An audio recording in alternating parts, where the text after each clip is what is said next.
Mr. King. Thank you, Mr. Chairman. General Walters, you mentioned in your prepared testimony, and I think we've discussed this, the importance of exercises in Europe, and particularly coordination and exercises with our NATO allies. How do we ensure that exercises don't trigger a response or a miscalculation or a misunderstanding, a kind of guns of August situation? Can you discuss the precautions that may be in place to obviate that concern? Yes, Senator. As part of our basics for military defense planning and military decision making, escalation management is a key assumption that we have to square away from the beginning.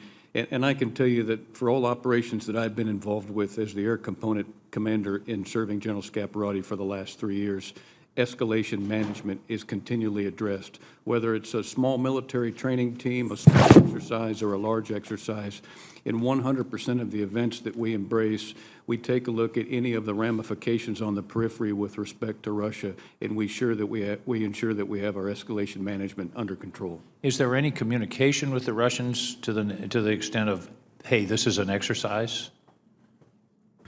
Senator, the only communications that I have with the Russians have to do with safety deconfliction, and the way I communicate is through General Scaparrotti, and General Scaparrotti will make that call only for safety deconfliction. We don't share the specifics of operational movement prior to activities. But unless, of course. But the question of miscalculation and misunderstanding is one that you're conscious of and have contingencies to deal with. Yes, Senator. Thank you. Changing geography a bit, the Arctic, huge area of potential cooperation or conflict, particularly with Russia. How do you see developments in the Arctic during your administration, if you will, and how do we push those developments toward cooperation rather than conflict? A smooth fusing in of exercises, and Senator, as you well know, we just completed a Trident Juncture exercise, very large, with 50,000 U.S. military members that were involved. And escalation management at the start of the exercise was a huge consideration to make sure that we weren't doing any things that would improperly cause a conflict. But those exercises bring soldiers that start to understand the environment. They bring with them a higher degree of confidence and expertise to where they can operate in that environment. And as you well know, at the strategic level, there are ongoing discussions between combatant commanders to ensure that we have the appropriate transparency and alignment. We're very excited, and if confirmed at USUCOM, I'm very excited to have the opportunity to work with General O'Shaughnessy on the specifics of what we can do from a NORTHCOM and UCOM perspective to better improve our transparency and alignment with activities in the Arctic.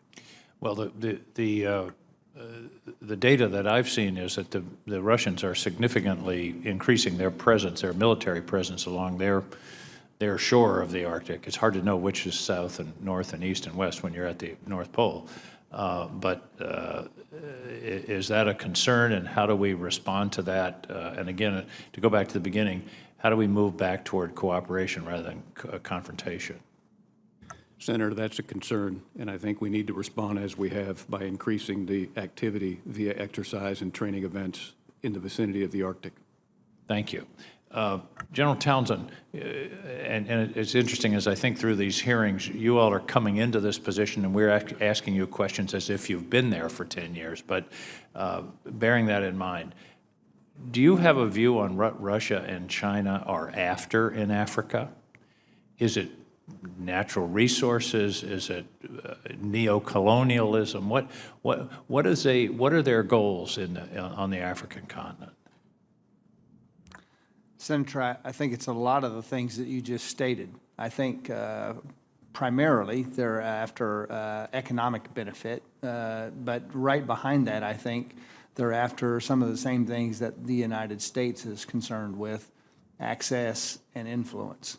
And I think that they're after access and influence to our detriment. I think that, you know, in the opening comments by the chairman and the ranking member, they talked about the rise of the return of Russia to the international scene, the rise of China, and some of that is to be expected, I think. But I think we have to keep in mind a clear eye that their goals are to our detriment. I think also it's simply extractive. In some cases, I mentioned the Russians in the Central African Republic, they're just trying to get some of those minerals out as cheaply as they can, I think. And the Chinese seem to be inventing a new form of colonialism, debt colonialism, where they're putting people in debt and then pulling the strings back.